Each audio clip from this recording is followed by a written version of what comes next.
Good morning, everyone. Today we are going to talk about A Red, Red Rose. It's a poem by Robert Burns. Now, this poem is a love lyric, as it is commonly known as a love lyric. Now, what is a love lyric? Who was Robert Burns? Why did he write this poem? We are going to talk all about that. So, first of all, let's see about something about the poem. Now, this poem basically has a lot of features. This poem is a small poem, it's 4 stanzas of 4 lines each, and the poem is lyrical. It has musical quality, it has music of its own, it has sound devices, and therefore we call it a lyrical poem. It has a lot of music in it, and it is meant to be sung. When Robert Burns wrote this poem, Robert Burns was very young. Robert Burns, who's a Scottish poet, the national poet of Scotland. And at the same time, Robert Burns was very popular among the young people. He started writing at a very early age. The son of a farmer, coming from a poor family, still he had a good education. After all his education, he started writing poetry to impress girls. But his poetry had that pastoral flavor. The poetry written by Robert Burns is very popular. The common people, the educated public, they all used to read his poems. And because of the use of Old English words and the common Scottish dialect, he became a very popular poet. Although he died early, still Robert Burns is still remembered and still read amongst the literary public. So, coming back to the features of the poem. Now, the poem is short. I have told you that the poem has 4 stanzas. Now, what are stanzas? Stanzas are the paragraphs in the poem. So, there are 4 stanzas here in this poem, and each stanza is made of 4 lines. So, small poem of 16 lines. It is lyrical and it is based on the theme of love. Why? Because here in this poem there is a speaker who is the lover and he is talking about his beloved. He tells that his beloved is very beautiful, that his love for her is really deep, and that the love is unending. That is why the poem is a love poem. There is a use of nature imagery. Robert Burns is a nature poet, born in Scotland, writing in Scotland, and Scotland has pastoral setting. The villages of Scotland, lush green hills, mountains, valleys. So all these things had a great impact on Robert Burns, and most of his poems use a lot of nature imagery. There is a reference to eternal love. As it is a love poem, he says that love is eternal. The life is temporary. The body may die, but love will never die. Love will never come to an end. So there is pastoral setting because he was inspired by the beauty of nature, because he was inspired by the pastoral setting of Scotland, because he himself was a farmer and he has seen the beauty of nature around him. So he has this pastoral setting. Now, what is pastoral? Pastoral is something related to sheep, shepherd, country folk, and greenery, and beautiful nature. That is pastoral. So there is use of figures of speech. There are many figures of speech in this small poem, although the poem seems little, but still he has used a lot of figures of speeches like simile, metaphor, alliteration, repetition, etc. There is rhyme scheme in the poem. In every stanza, the second and the fourth line, it rhymes with each other. So there is rhyme scheme in the poem. There is use of Scottish dialect and Old English words. That is a special quality of Robert Burns' poems. He has made use of the words like bonny lass, gang dry. These are the words from Scottish dialect. Now let's move on and let's talk about the poem again. So, A Red Red Rose is a poem composed by Scotland's national poet Robert Burns. Now, it's a very important fact that Robert Burns, although he died very early, he was writing poetry since he was little. Uh, he was not economically very well. He was a farmer. He inherited some farmland from his father, and he was working there with his brother. And initially, he did not even have money to migrate to the city. He was commonly known as Robbie Burns among the reading public. So, Robbie Burns, or Robert Burns, as we know, he wrote poems so that he could earn some money. Writing poem was his passion.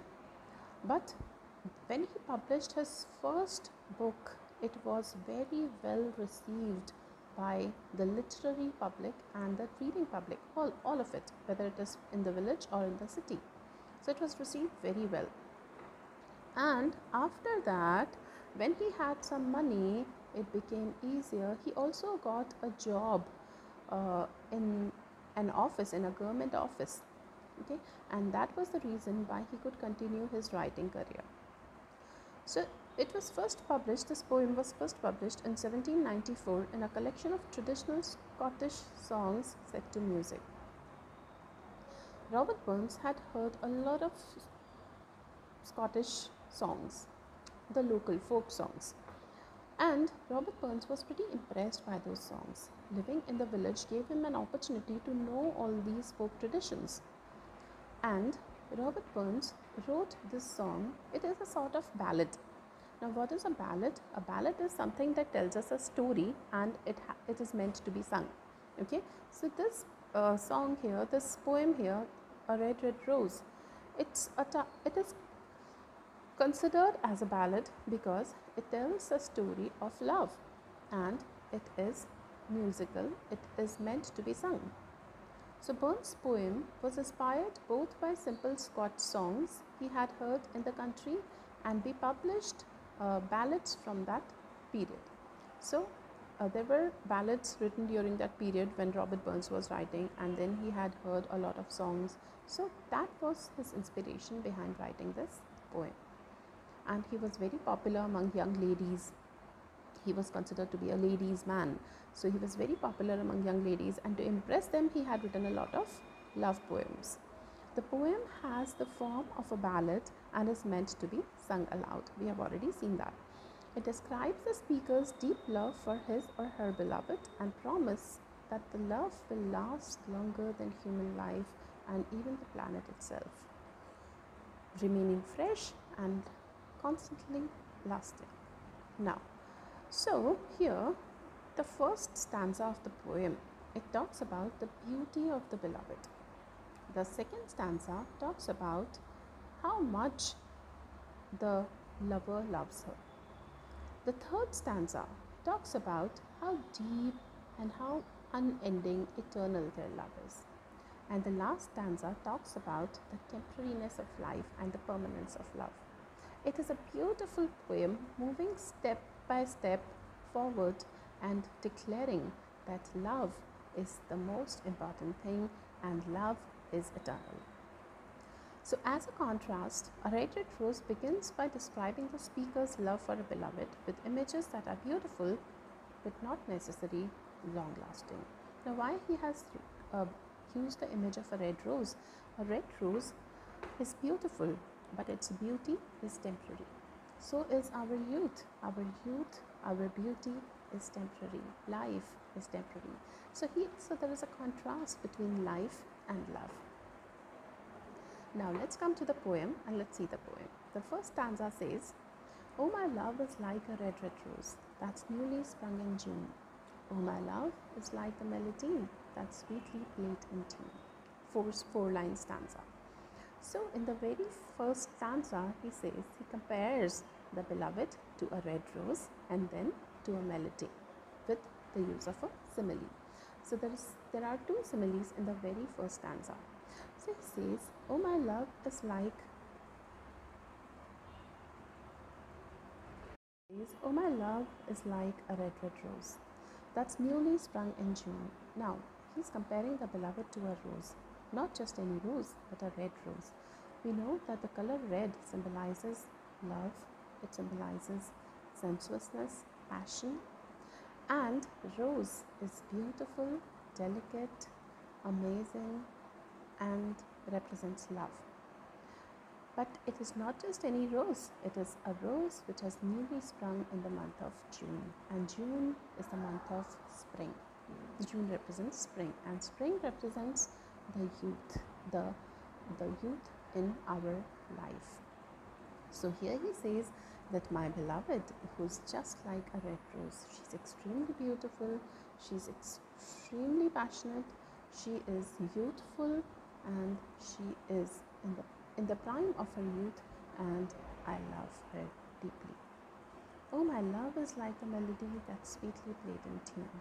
So she has again been compared to a melody which is very sweet, which sounds really good, and you are you are constantly listening to it. So he says that I am so impressed, I am so much in love with my beloved, and I like her so much. Just like the melody, it gives us calm, it makes us calm, it makes us feel that passion. So the beloved has been compared to that calm and soothing music of the melody. So there are two similes. The love has been compared to a red rose, and the love has been compared to a melody. Now when we look at the first line, there is repetition in the word red. The red and red has been used 2 times. The focus, why we use repetition, is to stress on something. So the word red has been used to show the depth of love, the beauty of relationship. And there is alliteration in the words red and rose. The r and r sound, it has been repeated. So there is alliteration here. And then I told you about the rhyme scheme. Second and the fourth line rhymes together. So there is rhyme in June and tune. June and tune. The second and the fourth line, they rhyme together. Okay.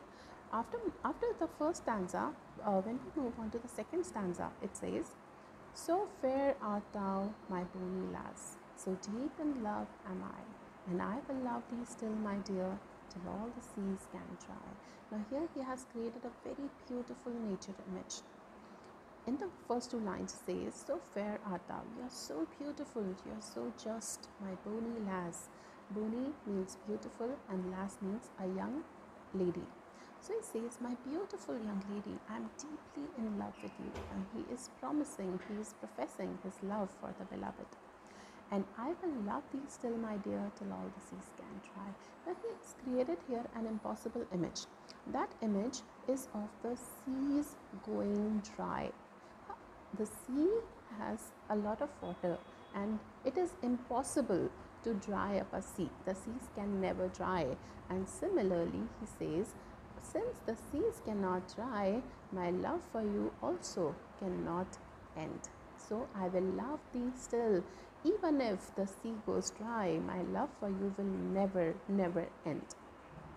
So he has started talking about the unending love and the beautiful image of sea, a sea spreading its water and seas going dry. Then in the third stanza, he says, "Till all the seas can dry, my dear." Now see the repetition in the line, "till all the seas can dry," focusing, stressing on the depth of love and the passion between the two. "And the rocks melt with the sun, and I will love thee still, my dear, while the sands of life shall run." Now there is second beautiful nature imagery of the rocks melting with the sun. Rocks melting with the heat of sun, which is again an impossible image, which cannot happen. So he's just trying to say all that these things, the drying of the sea and the melting of the rocks, cannot happen, and therefore my love for you also can never die. "I will love thee still, my dear, while the sands of life shall run." Now here he has talked about a metaphor of the hourglass. The sand clock What happens in the sand clock is that the sand goes down as time passes. So here he is comparing the life, our breath, our breath, the time is passing with every breath, and life is short, life is running away, but love will still remain. Even if life is not there, love will still remain. And in the last stanza, he bids farewell and says, "And fare thee well, my only love, and fare thee well a while." He says that if we die, we will bid farewell to each other. But that farewell is going to be for a while, for a short duration, because after death, our souls will be reunited again. And there is this promise of eternal love where he says, "And I will come again, my love, I will come back to you, though it were 10,000 miles. I may go away as far as time takes, but I promise that I will come back to you." So he is promising that he will always be with the beloved. He will be there, his love will be there, and love will be unending. Now, this was the poem. Let's come to the analysis of the poem. There is a theme of love and change, temporariness and permanence. Temporariness of life and permanence of love. There is use of similes. He has compared the beloved to the rose and then to the melody in the first stanza. He also used the impossible images of the seas going dry, the rocks melting with the sun, to show the depth of his love, to show that his love is permanent. And then there is a metaphor of the sands of life running out, and that metaphor shows the temporariness of life. Life is short, but love is forever. There is reference to seasons in the month of June. Okay, so there is reference to season, that seasons come and go, they change. Similarly, we change. Now we are youthful, later on we may grow old, later we may die, but love will be there forever, as it is eternal, everlasting, unending. And rose has been used as a symbol of true love and beauty in this poem. And the beloved has been compared to the rose, that she is youthful, she is lovely, she is beautiful. And at last, the poem is a promise of eternal love. The poet promises that my love is going to be eternal. So thank you everybody for listening to this.